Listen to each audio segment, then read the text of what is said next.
India Legal presents Courts Roundup.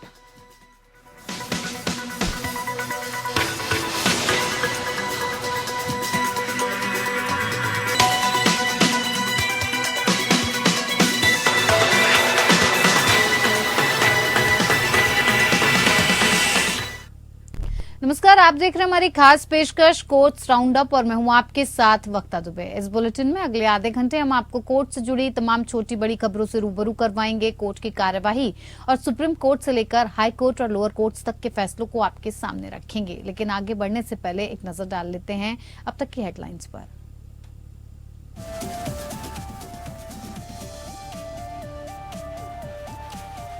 Manipur हिंसा पर editors guild सदस्यों के खिलाफ एफआईआर रद्द करने के पक्ष में नहीं सुप्रीम कोर्ट। 4 पत्रकारों को दी गई गिरफ्तारी से सुरक्षा की अवधि 15 सितंबर तक बढ़ाई गई।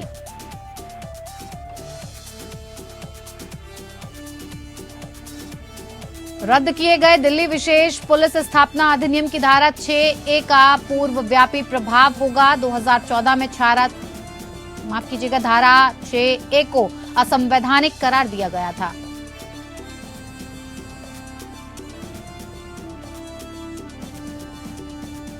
आवारा कुत्तों के हमले से घायल वकील के अदालत में आने पर सुप्रीम कोर्ट ने आवारा कुत्तों के खतरे पर चिंता जताई। कहा, सही और सख्त कदम उठाने की है जरूरत।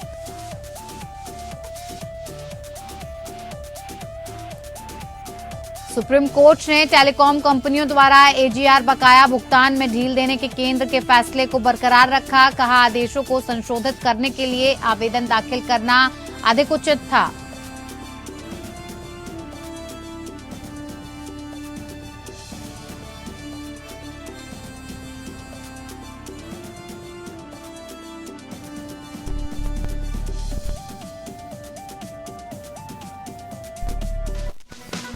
India Legal presents Courts Roundup.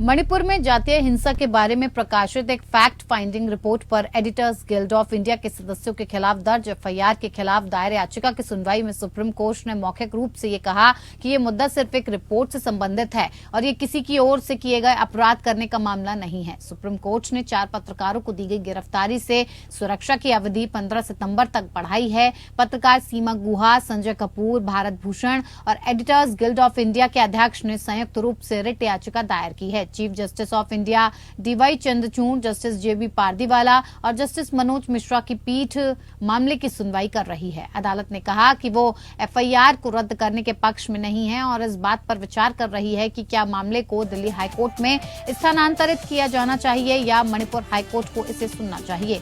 सुनवाई के दरमियान सीजेआई डीवाई चंद्रचूड़ ने टिप्पणी की, आखिरकार ये एक रिपोर्ट है। मूल प्रश्न ये है कि वो जो तर्क दे रहे हैं वो ये है कि उन्होंने एक रिपोर्ट बनाई है, ये उनकी व्यक्तिपरक राय का मामला है। क्या वास्तव में ऐसा हो सकता है? ये ऐसे मामलों में एक नहीं है जहां कोई व्यक्ति ग्राउंड पर गया था और उसने कुछ अपराध किया। उन्होंने एक रिपोर्ट प्रकाशित की है। सीजीआई ने मणिपुर राज्यों की ओर से पेश सॉलिसिटर जनरल तुषार मेहता से कहा कि आप बिना किसी रियायत या किसी अन्य भविष्य के मामले के एक बड़ा बयान दे सकते हैं कि कोई आपत्ति नहीं है। गौरतलब है कि पिछले हफ्ते सुप्रीम कोर्ट ने याचिकाकर्ताओं को एफआईआर के सिलसिले में दंडात्मक कार्रवाई से अंतरिम सुरक्षा दी थी। शुरू में सीनियर एडवोकेट कपिल सिब्बल ने जोर देकर कहा कि ईजीआई ने स्वयं मणिपुर जाकर रिपोर्ट बनाने के लिए स्वेच्छा से काम नहीं किया। हालांकि सेना ने उसे ऐसा करने के लिए आमंत्रित किया गया क्योंकि सेना मणिपुर राज्य में जमीनी स्तर पर रिपोर्टिंग का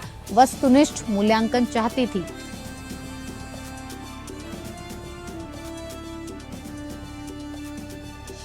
इधर सुप्रीम कोर्ट ने फैसला सुनाया कि सुब्रमण्यम स्वामी बनाम निदेशक सीबीआई मामले में उसका 2014 का फैसला, जिसने 1946 दिल्ली विशेष पुलिस स्थापना अधिनियम या डीएसपीई अधिनियम की धारा 6A को रद्द कर दिया था और उसका पूर्व व्यापी प्रभाव होगा। धारा 6A में ये प्रावधान किया गया था कि सीबीआई द्वारा संयुक्त सचिव स्तर से लेकर केंद्र सरकार के नौकरशाहों के खिलाफ भ्रष्टाचार के मामलों की जांच करने से पहले केंद्र सरकार की मंजूरी अनिवार्य थी। हालांकि 2014 के एक फैसले में सुब्रमण्यम स्वामी अटॉर्नी बनाम निदेशक सीबीआई के मामले में शीर्ष अदालत ने धारा 6A की उपधारा 1 को इस आधार पर रद्द किया गया था कि संविधान के अनुच्छेद 14 समानता के अधिकार का उल्लंघन था। 2014 के फैसले में शीर्ष अदालत ने कहा था कि अधिकारियों के बीच उनकी स्थिति और रैंक के आधार पर अंतर नहीं किया जा सकता है। ये जांचने के लिए एक संविधान पीठ का गठन किया गया था कि क्या 2014 के फैसले का मौजूदा भ्रष्टाचार के मामलों पर असर पड़ेगा। कोर्ट ने स्पष्ट किया कि धारा 6A को कभी भी लागू नहीं माना जाएगा।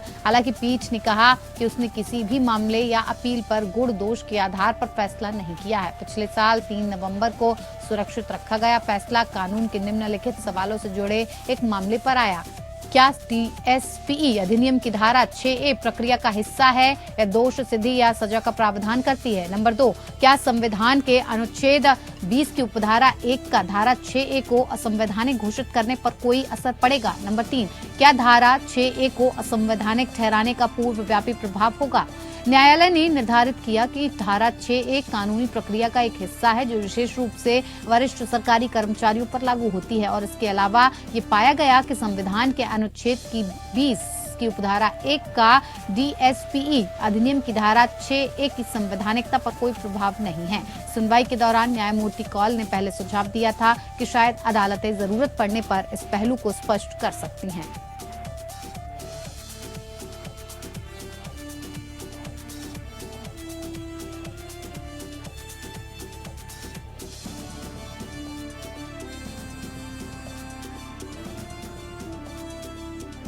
हाल के दिनों में देश भर के कुत्तों के हमले के कई मामले अब सामने आए थे। अब सुप्रीम कोर्ट में कुत्तों के हमले वाला मामला उठा है। एक वकील को कुछ आवारा कुत्तों ने हमला करके घायल कर दिया, जिस पर CJI चंद्रचूड़ ने कहा कि उनके लॉ क्लर्क पर भी हमला किया गया। ऐसे में वकील ने मामले पर स्वतः संज्ञान लेने को कहा। सुप्रीम कोर्ट गाजियाबाद में आवारा कुत्तों के आतंक पर सुनवाई कर रहा था।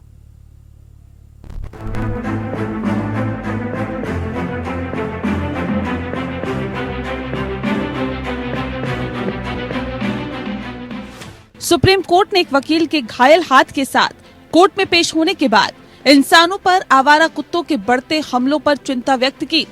प्रधान न्यायाधीश DY चंद्रचूड़ और जस्टिस PS नरसिम्हा और जस्टिस मनोज मिश्रा की पीठ ने CJI पर अपनी चिंता व्यक्त करते हुए कहा कि उनके लॉ क्लर्क पर भी एक कुत्ते ने हमला कर दिया था जब वे अपनी कार पार्क कर रहे थे। ये चर्चा तब हुई जब वकील कुणाल चटर्जी घायल हाथ के साथ कोर्ट में पेश हुए। क्या हुआ, CJI ने पूछा। चटर्जी ने उत्तर दिया, 5 कुत्ते मुझ पर टूट पड़े। CJI ने कहा, अगर आपको चिकित्सा सहायता की आवश्यकता है तो मैं रजिस्ट्री से इस पर गौर करने के लिए कह सकता हूँ। न्यायमूर्ति नरसिम्हा ने कहा, ये एक खतरा बनता जा रहा है। CJI ने कहा, मेरा लॉ क्लर्क अपनी कार पार्क कर रहा था और उस पर हमला कर दिया गया। सॉलिसिटर जनरल तुषार मेहता ने कहा, यूपी में एक मामला था, एक लड़के को कुत्ते ने काट लिया था, उसे रेबीज हो गया और उसे अपने पिता की गोद में मरते हुए देखा गया। डॉक्टर और पिता पूरी तरह से असहाय थे। इसके बाद एक वकील ने CJI से इस मुद्दे पर स्वतः संज्ञान लेने का आग्रह किया। शीर्ष अदालत पहले से ही मनुष्य पर आवारा कुत्तों के हमले से संबंधित मामले की सुनवाई कर रही थी। उन्होंने भी कहा कि ये बड़ा एक सीरियस मामला है, इस तरीके की वारदात बहुत बढ़ रही हैं। उस पे हमारे चीफ जस्टिस ऑफ इंडिया ने भी अपने आप बोला कि इस तरीके की वारदात, उनका जो क्लर्क था 2 साल पहले, उसके साथ भी ये वारदात हुई। तो ये बहुत बड़ा सीरियस मामला है। दरअसल उत्तर प्रदेश के गाजियाबाद जिले के विजयनगर थाना क्षेत्र की चरण सिंह कॉलोनी में 14 वर्षीय एक किशोरी की एक पालतू कुत्ते के काटने और उसके बाद उसकी मौत का मामला सुप्रीम कोर्ट पहुंच गया। कुत्ते के काटने और किशोर की मौत का मामला सुप्रीम कोर्ट में मेंशन किया गया। एक वकील ने CJI पीठ से कहा कि कृपया इस मुद्दे पर स्वतः संज्ञान ले। CJI ने कहा कि हम देखते हैं। सुनवाई के दौरान सुप्रीम कोर्ट ने कहा कि कुत्तों का हमला एक खतरा बनता जा रहा है। सॉलिसिटर जनरल ने कहा कि पिता पुत्र का वीडियो बहुत हृदय विदारक था, बहुत ही पीड़ा देने वाला था। इस दौरान वकील कुणाल चटर्जी घायल हाथ के साथ सामने आए। उन्हें कुत्ते ने हाल ही में काटा था। कुत्ते के काटने से मौत के मामले में पुलिस ने पहला मामला दर्ज किया था। मृत किशोर के परिवार के सदस्यों का कहना था कि 8वीं कक्षा के छात्र शहबाज को एक कुत्ते ने 1.5 महीने पहले काटा था। देश में कुत्तों के काटे जाने के मामले में तेजी से इजाफा हुआ है। हाल में आवारा कुत्तों के काटने के कई मामले सामने आए हैं। घूमते आवारा कुत्ते और पालतू कुत्ते सड़क गलियों में कभी भी किसी को भी काट लेते हैं। गाजियाबाद में किशोर की मौत के बाद अब ये मामला तूल पकड़ता जा रहा है। Bureau report. सुप्रीम कोर्ट ने सरल सेवा समाप्ति और सजा के रूप में सेवा समाप्ति के बीच अंतर को दोहराया है। ये अंतर महत्वपूर्ण है क्योंकि अगर समाप्ति का आदेश दंडात्मक प्रकृति का है तो प्रक्रिया का पालन करते हुए जांच करना अनिवार्य हो जाता है और सुनवाई का अवसर दिया जाना चाहिए।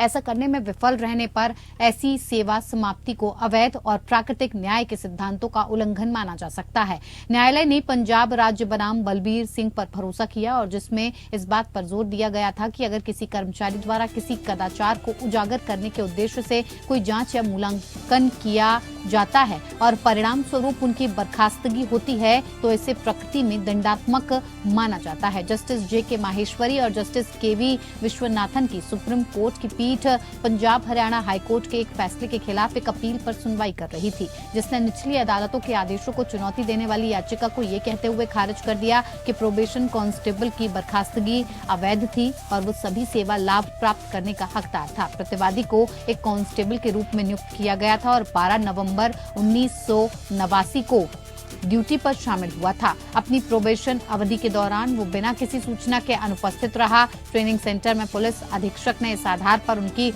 बर्खास्तगी की सिफारिश की कि पंजाब पुलिस नियम 1934 के नियम 12(2)(1) के तहत उनके एक कुशल पुलिस अधिकारी बनने की संभावना नहीं है। न्यायालय ने पाया कि इस मामले में आरोप मुक्त करने के मूलभूत आधार में कोई गंभीर आरोप या कदाचार का कार्य शामिल नहीं है। इसकी बजाय ये प्रोबेशन कांस्टेबल की बिना किसी सूचना के प्रशिक्षण से लंबे समय तक अनुपस्थिति पर आधारित था। अदालत ने अपील की अनुमति दी और माना कि हाईकोर्ट और निचली अदालतों द्वारा लिया गया दृष्टिकोण कानून की दृष्टि से पूरी तरह से गलत है और उसे रद्द किया जाना चाहिए।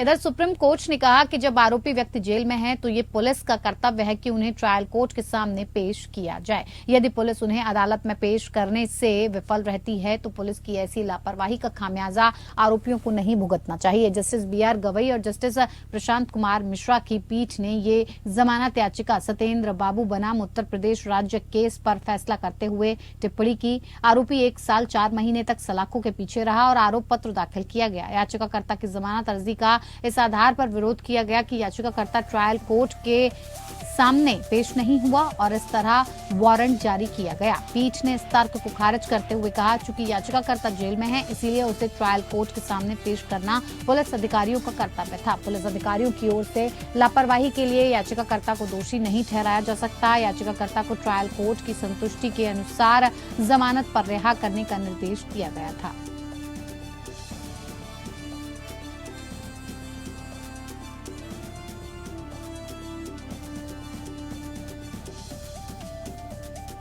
सुप्रीम कोर्ट ने उस जनहित याचिका को खारिज कर दिया जिसमें टेलीकॉम सर्विस प्रोवाइडर्स के कारण समायोजित सकल राजस्व या एजीआर के भुगतान की शर्तों में ढील देने के सितंबर 2021 के कैबिनेट फैसले को चुनौती दी गई थी। जनहित याचिका में सुप्रीम कोर्ट के सितंबर 2020 के फैसले को लागू करने की भी मांग की गई। इस फैसले में कहा गया था कि जो टेलीकॉम कंपनियां एजीआर बकाया का भुगतान करने के लिए उत्तरदायी हैं उन्हें 31 मार्च 2021 तक बकाया राशि का 10% भुगतान करना होगा।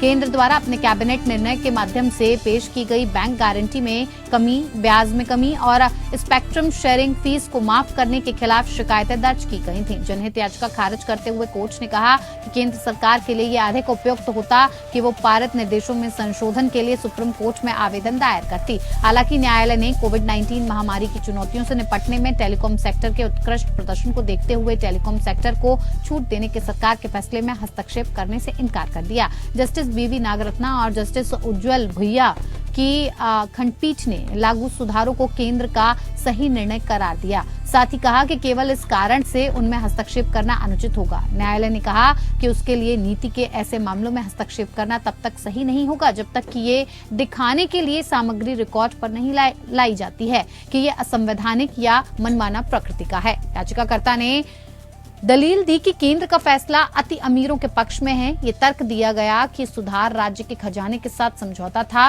और आम आदमी के हितों के खिलाफ था। ये तर्क दिया गया कि कैबिनेट का निर्णय सुप्रीम कोर्ट द्वारा निर्धारित भुगतान कार्यक्रम में हस्तक्षेप करता है और वार्षिक सकल राजस्व बकायेदारों को सीधे तौर पर लाभ पहुंचाता है।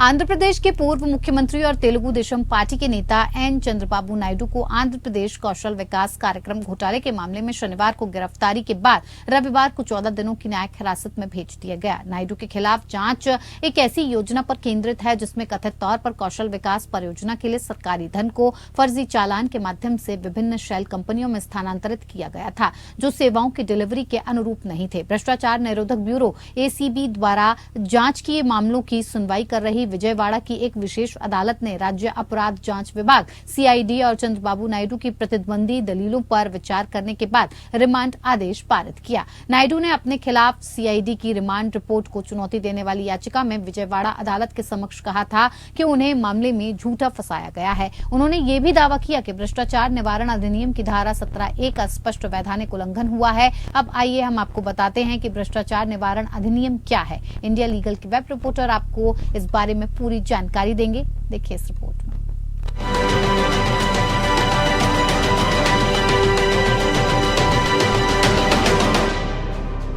आंध्र प्रदेश के former chief minister N Chandrababu Naidu को 371 करोड़ के Andhra Pradesh skill development program scam के केस में एंटी करप्शन ब्यूरो ने 14 दिन की जुडिशियल कस्टडी में रिमांड किया है। Anti corruption bureau corrupt public servants को रंगे हाथ पकड़ने के लिए रेड्स ऑर्गेनाइज करती है, करप्शन के एलिगेशंस के अगेंस्ट इंक्वायरी करती है, स्टेट गवर्नमेंट द्वारा रेफर किए करप्शन, चीटिंग, फ्रॉड जैसे क्रिमिनल केसेस को इन्वेस्टिगेट करती है। Prevention of corruption act 1988 India में करप्शन को रोकने के लिए बना है, जिसके अंदर चंद्रबाबू नायडू को अरेस्ट किया गया है। ये एक्ट मेनली सिविल सर्वेंट्स द्वारा किए गए करप्शंस के लॉज को कंसोलिडेट करता है। इसमें bribery, black money, illegal assets मिलना और किसी भी तरह का करप्शन पनिशेबल है। इंडिया में करप्शन हमेशा से हाइटेंड रहा है। ग्लोबल इंडेक्स में हाई करप्शन के लिए इंडिया की रैंकिंग ऊपर रही है।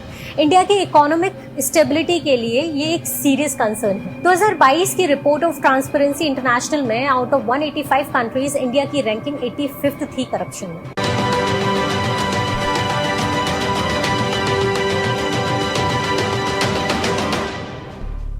दिल्ली उच्च न्यायालय ने प्रोफेसर अशोक स्वैन की उस याचिका पर केंद्र सरकार को नोटिस जारी किया जिसमें उनके overseas citizenship of India card को रद्द करने के केंद्र के फैसले को चुनौती दी गई थी। प्रोफेसर स्वैन भारतीय मूल के शिक्षाविद और लेखक हैं। वो वर्तमान में स्वीडन में उपसाला विश्वविद्यालय में शांति और संघर्ष अनुसंधान के प्रोफेसर हैं। न्यायमूर्ति सुब्रमण्यम प्रसाद ने भारत सरकार को 4 सप्ताह के भीतर अपना जवाब दाखिल करने का निर्देश दिया है और मामले की सुनवाई नवंबर में तय की है। ये दूसरी बार है जब स्वैन ने अपने ओसीआई कार्ड को रद्द करने के खिलाफ उच्च न्यायालय का दरवाजा खटखटाया है। इससे पहले उनकी विदेशी नागरिकता 8 फरवरी 2022 को रद्द कर दी गई थी। हालांकि इस साल 10 जुलाई को उच्च न्यायालय ने स्वैन के ओसीआई कार्ड को बिना किसी कारण के पारित पाए जाने पर रद्द करने के सरकारी आदेश को रद्द कर दिया था। उस समय कोर्ट ने केंद्र सरकार से इस मामले में नया तर्कसंगत आदेश पारित करने को कहा था। स्वैन ने अब सरकार के 30 जुलाई 2023 के उस आदेश को चुनौती दी है जिसमें उनकी विदेशी नागरिकता को फिर से रद्द कर दिया गया था। उन्होंने तर्क दिया है कि सरकारी आदेश में इस आरोप का समर्थन करने के लिए किसी विशेष घटना, ट्वीट, लेखन या कारण का उल्लेख नहीं किया गया है कि स्वैन को भारत विरोधी गतिविधियों के लिए या कथित तौर पर अपने लेखन और भाषणों के माध्यम से हानिकारक प्रचार फैलाने के लिए ब्लैकलिस्ट किया गया था। प्रोफेसर स्वैन ने आगे तर्क दिया कि वो एक शिक्षाविद हैं और सरकार या राजनीतिक व्यवस्था की नीतियों पर उनके विचारों के लिए उन्हें परेशान नहीं किया जा सकता है या उनका उत्पीड़न नहीं किया जा सकता है। उन्होंने कहा कि उनकी करीब 78 साल की बीमार मां भारत में रहती है जिनसे वो पिछले 3 साल से नहीं मिल पाए हैं। उनकी याचिका में कहा गया कि याचिकाकर्ता इकलौता बेटा है और पिछले 3 वर्षों से भारत नहीं आया है। इस प्रकार उसे भारत आने और अपनी बीमार मां की देखभाल करने की अत्यधिक आवश्यकता है।